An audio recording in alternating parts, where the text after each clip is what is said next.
anak ibu. Waalaikumsalam. Udah masuk semua ini ke dalam kelas? Udah. Kalau gitu ibu absen dulu ya. Mana tadi Rajauja hadir? Hadir, Bu. Lagi Kanasta Insan. Hadir. Lagi Kanasta Insan. Hadir. Oke, semuanya udah hadir.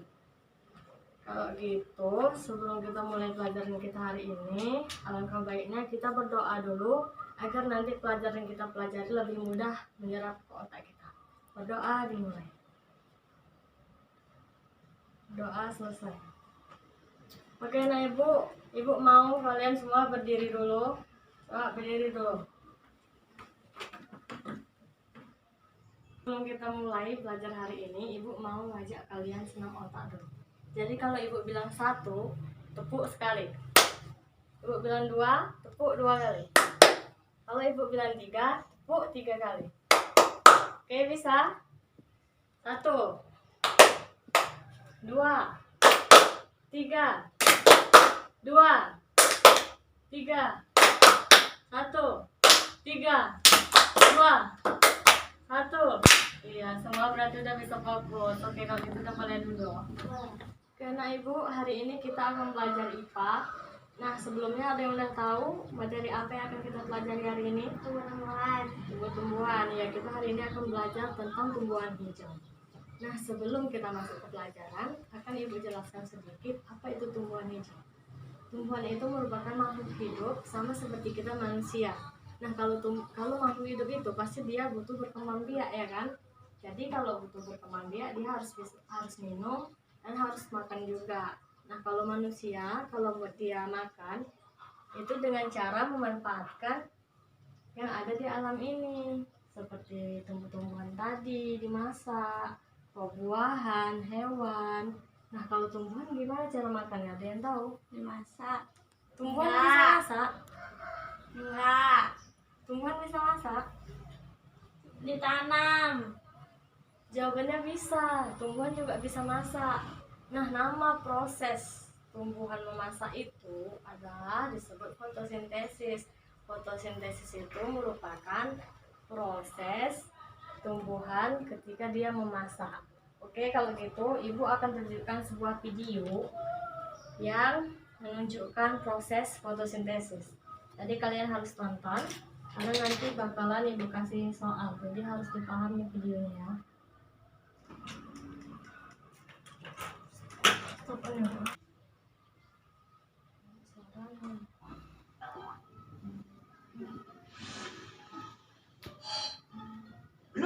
Wow, hai teman-teman. Iya ya, Arya, kamu tahu tidak bahwa manusia itu tidak bisa membuat makanannya sendiri seperti tumbuh-tumbuhan? Nah, Tahu dong, Kapten. Karena tumbuhan menghasilkan makanannya dari proses fotosintesis. betul sekali Arya. Nah, teman-teman, fotosintesis itu adalah proses pembentukan makanan pada klorofil di dalam daun. Aku pengen lihat prosesnya, Kapten. Kau ingin lihat prosesnya? Aha, aduh, Kapten ada yang lupa ya? Gobi, Kapten. Aduh, betul sekali Globi. Di mana Globi? Globi, di mana Anda? Di sana, Kapten. Oh iya di sana. Oh, maaf Globi, kamu tidak bersama-sama tadi dengan kita ya. Maaf ya Globi ya. Kapten. Iya, betul sekali Arya. Halo teman-teman, sekarang Globi sudah bersama kita. Globi, coba kamu tunjukkan pertanyaan Arya tadi, yaitu tentang proses terjadinya fotosintesis. Tunjukkan Globi. Nah Arya, seperti inilah prosesnya. Akar menyerap air yang ada di dalam tanah. Kemudian daun menyerap karbon dioksida. Air yang diserap oleh akar dan karbon dioksida yang diserap oleh daun kemudian bercampur dengan sinar matahari. Nah, inilah yang disebut fotosintesis. Betul Alia. Dari proses inilah terbentuk glukosa dan oksigen. Oksigen dilepas ke udara, sedangkan glukosa disebarkan ke seluruh bagian tumbuhan. betul sekali. Glukosa yang diedarkan selain digunakan untuk tumbuh dan berkembang biak, juga disimpan sebagai cadangan makanan. Iya tuh Kapten, sebagian besar bagian tumbuhan yang kita makan merupakan cadangan makanan dari tumbuhan tersebut. Ya, ya, ya, ya, ya. Dan setiap tumbuhan memiliki tempat yang berbeda-beda loh untuk menyimpan cadangan makanannya. Beberapa tumbuhan menyimpan cadangan makanan di dalam umbi atau akar. Ya, seperti bawang, singkong, ubi jalar, dan kentang. Nah, tumbuhan lainnya nih Arya menyimpan cadangan makanannya di dalam batang loh. Contohnya lembu dan sagu kan Kapten? Betul sekali. Tapi ada juga loh tumbuhan yang menyimpan cadangan makanannya itu di dalam buah. Aduh, ini mah gampang banget Kapten. Seperti mangga, jeruk, apel, dan lain sebagainya. Pintar sekali kamu Arya. Biji juga menjadi tempat beberapa tumbuhan menyimpan cadangan makanannya loh Arya. Betul banget tuh Kapten. Contohnya padi, Tadi jagung, jagung. dan kacang kedelai. Pintar sekali kamu Arya. Hampir semua bagian tumbuhan hijau dapat dimanfaatkan sebagai sumber makanan bagi manusia dan hewan. Iya Kapten, kita sebagai manusia memanfaatkan tumbuhan hijau sebagai sumber makanan karena tumbuhan kaya akan nutrisi yang bermanfaat. Manusia, hewan pun memakan tumbuhan hijau karena nutrisi yang terkandung di dalamnya. Ayo Alia, apakah kamu tahu juga contoh bagian tumbuhan hijau yang sering dimanfaatkan sebagai bahan makanan oleh manusia? Ayo. Tahu dong Kapten, pasti bagian akar tumbuhan kan? Ya, ya, ya. Contohnya singkong yang diolah menjadi keripik singkong. Enak sekali itu Alia. Tapi sebaiknya singkongnya diolah terlebih dahulu loh Alia. Memangnya kenapa Kapten? Karena ada tanaman singkong terdapat racunnya juga loh. Oh iya Kapten, Ya. bagian batang tumbuhan juga dapat loh dijadikan bahan makanan. Contohnya tebu Kapten. Oh ya, betul sekali Alia. Batang tebu itu bisa dikonsumsi langsung loh.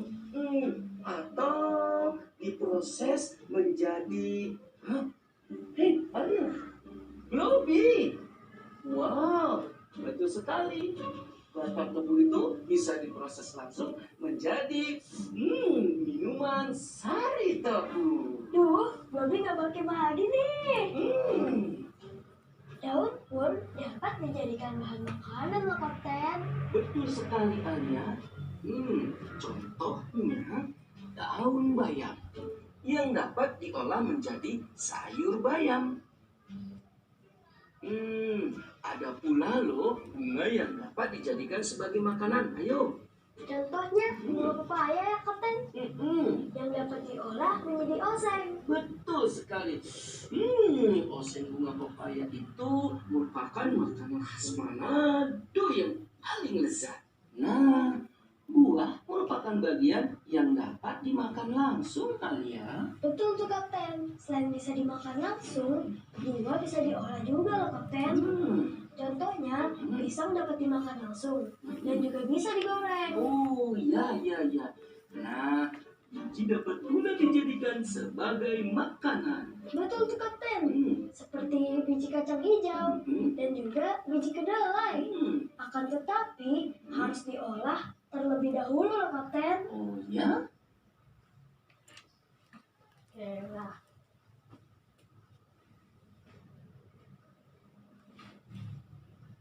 Udah paham kan video tadi? Nah lanjut tuh video itu. Nanti kan ya. Kalau gitu kan udah paham. Coba ibu tanya lagi. Gimana tadi proses fotosintesisnya bilangnya? Akar menyerap air, kemudian daun menyerap Karbon dioksida. karbon dioksida. Nah, di antara akar menyerap air dan dan menyerap karbon dioksida ini, matahari menyinarinya. Itulah yang disebut proses Sintesis. kemudian setelah itu menghasilkan glukosa dan oksigen. Nah, glukosa itu dia disebarkan ke seluruh bagian tumbuhan. Tapi ada juga yang disimpan sebagai cadangan makanan. Ada yang disimpan di akarnya, di batangnya, di buahnya. Contohnya kalau yang di akarnya tadi seperti wortel, ubi. Kalau yang di batangnya contohnya seperti tebu, sagu, dan seterusnya. Oke, kalau gitu ibu kasih tugas. Ada 5 soal pilihan berganda. Kalian harus jawab ya. Oh iya, sebelumnya udah tahu kan hewan pemakan tumbuhan itu disebut apa? Herbivora. Kalau pemakan daging disebut karnivora. Kalau pemakan segalanya omnivora ya.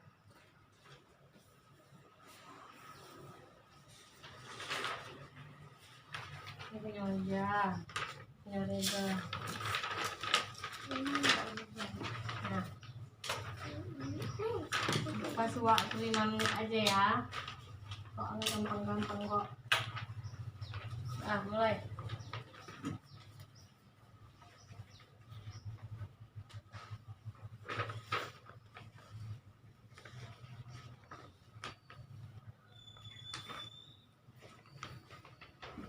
Buat namanya di atas ya.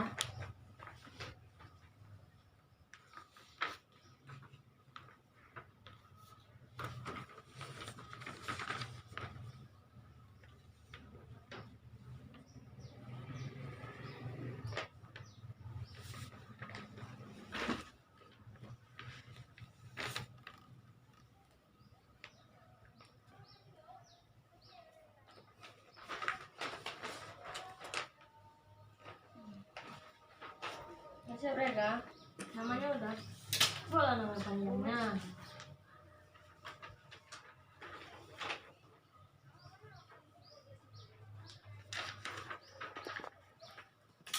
Oke, Rega udah siap. Rega juga udah siap. Aja udah siap.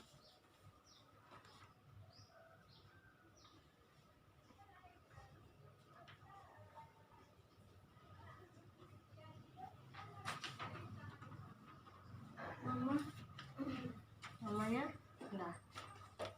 Oke, nanti ibu koreksi di rumah. Ini akan jadi nilai kalian ya, akan jadi tambah nilai kalian. Oke anak-anak, mungkin cukup sampai di sini aja pelajaran kita hari ini. Jadi kesimpulan pelajaran hari ini adalah tumbuhan itu bisa membuat makanannya sendiri. Nah, nama proses tumbuhan ketika membuat makanan itu disebut fotosintesis. Kemudian manusia dan hewan juga membutuhkan tumbuhan, ya kan, untuk dijadikan makanan. Hewan yang memakan tumbuhan disebut herbivora. Contohnya itu seperti kambing, rusa, lembu, sapi, dan masih banyak lagi yang lainnya. Oke, mungkin cukup sampai sini aja pelajaran kita hari ini. Semoga bisa dicermati dan dipahami dengan baik. Dan ibu akhiri dengan mengucapkan wabillahi taufiq wal hidayah. Assalamualaikum warahmatullahi wabarakatuh.